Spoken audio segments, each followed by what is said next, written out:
नमस्कार दोस्तों, स्वागत है आपका। मैं बात कर रहा हूं भल्लाल देव कल तक के हवाले से। उत्तर प्रदेश के 6वें चरण का मतदान समाप्त हो चुका है और परसों यानी 7 तारीख को 7वें चरण का मतदान, अंतिम चरण का मतदान होना है। लेकिन मैं आपको बताना चाहता हूं कि उत्तर प्रदेश के मतदान में 6ठे चरण के मतदान में कितनी बड़ी धांधली हुई है। बीजेपी की सरकार ने कितनी बड़ी चूक की है, कितनी बड़ी चालाकी की है जनता से, कि जनता बीजेपी सरकार से पूछना चाहती है कि अखिलेश यादव समाजवादी पार्टी के राष्ट्रीय अध्यक्ष जी हैं, वो पूछना चाहते हैं कि बीजेपी के लोग 6वें चरण के मतदान में जितने भी, मैंने आम आदमी पार्टी के कार्यकर्ताओं से, बसपा के कार्यकर्ताओं से एवं बहुत सारी पार्टियों के कार्यकर्ताओं से मैंने बात की, वहाँ की आम जनता से मैंने बात की, मैंने खुद अपने गाँव के लोगों से बात किया। कम से कम OBC SC वर्ग के कम से कम 40% लोगों का, जो ग्राम पंचायत के चुनाव में जिन भी व्यक्तियों का 40% व्यक्तियों का, जिसमें ग्राम पंचायत के चुनाव में, प्रधानी के चुनाव में जो मतदान किए थे, 18 वर्ष की आयु पूरी कर चुके हैं, जो मतदान करने गए थे, उनमें से 40% लोगों का इस विधानसभा के चुनाव में उनका नाम वोटर लिस्ट से काट दिया गया है। ये बीजेपी की कोई चाल है या फिर ब्लॉक स्तर में की हुई गड़बड़ी है। जो भी हो, ये ब्लॉक स्तर में यदि हुआ तो ये बीजेपी की सरकार है उत्तर प्रदेश में। वर्तमान में जो सरकार है वो उत्तर प्रदेश में बाबा की सरकार है, बाबा बुलडोजर की सरकार है। तो बुलडोजर की सरकार की कमियां हो सकती हैं यदि ये ब्लॉक स्तर पे हुई ये गलतियां, क्योंकि जो युवा 18 वर्ष से ऊपर का है, 22-23 साल का हो गया, वो मतदान के लिए बहुत ज़्यादा ही उत्सुक था। लेकिन जब वो वोटर लिस्ट में उसका नाम काट दिया गया, उसके ऊपर क्या बीती होगी, ये हर एक कार्यकर्ता पूछना चाहता है, आम जनता पूछना चाहता है भारतीय जनता पार्टी से। सारी पार्टियां इस पे सवाल उठाएं या ना उठाएं, एक संचार वाहक होने के नाते मैं आपसे पूछना चाहता हूं कि यदि आप किसी भी गांव के हैं, आप हमें कमेंट सेक्शन में बताइए कि आपके गांव में कितने % मतदान हुआ और कितने लोगों का वोटर लिस्ट से नाम कटा है।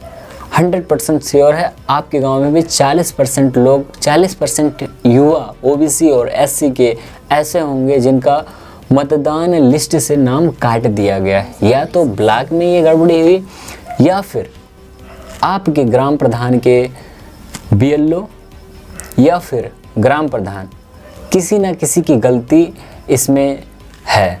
मैंने अपने गांव में जहां तक पता किया, ये सारी गलतियां BLO, ग्राम प्रधान या फिर ब्लॉक स्तर से किए गए। BLO कह रहे हैं, प्रधान जी नहीं, ये ब्लॉक स्तर पे की हुई गड़बड़ियां हैं। यदि किसी की भी गड़बड़ी हो, आप अपने ग्राम के BLO और ग्राम प्रधान को 7वें चरण में यदि नाम ना हो तो उनसे बात कीजिए, ये गलती कैसे हुई, ये BLO और ग्राम प्रधान का हक है। क्योंकि जब ग्राम पंचायत के चुनाव में जिस भी व्यक्ति का नाम वोटर लिस्ट में आया था, उसका नाम इस विधानसभा के चुनाव में कैसे काट दिया गया, ये ग्राम प्रधान की और BLO की जिम्मेदारी है।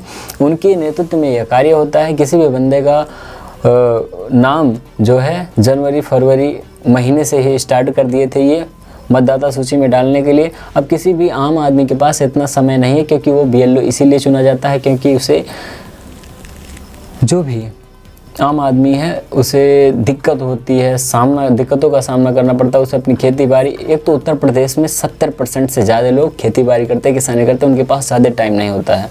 तो मैं आपसे यही बताना चाहता हूँ, यदि आपका वोटर लिस्ट से नाम काट दिया गया तो ये सारी जिम्मेदारी BLO और ग्राम प्रधान की है।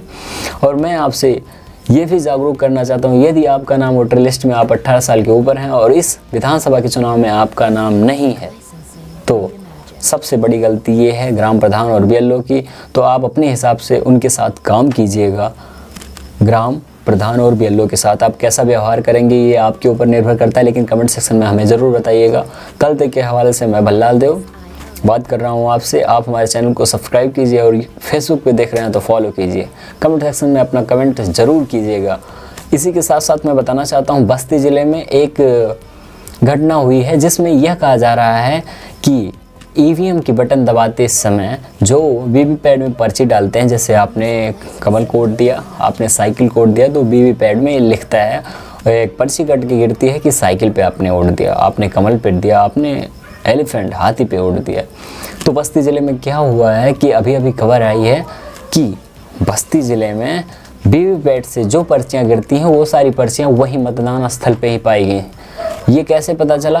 कुछ बच्चे पर्चियाँ लेके खेल रहे थे, वो पर्चियाँ गांव के लोगों के पास पहुंची। गांव के लोग ये सूचना अपने, और जानते हो गांव में कैसे खबर इधर उधर से उधर फैलती है, ये सूचना जब वहाँ के पार्टी के जो विधायक के खड़े थे, विधायक जो वहाँ पे खड़े थे, जब उनको पता चला वो अपनी पार्टी को सूचित किए।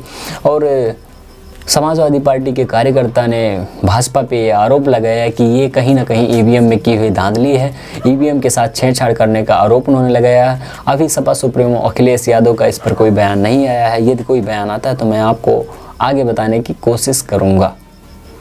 इसी के साथ साथ मैं बताना चाहता हूँ, यदि आपका वोटर लिस्ट में नाम नहीं है तो इसकी सारी जिम्मेदारी वीएलओ, ग्राम प्रधान एवं ब्लॉक स्तर से की हुई है।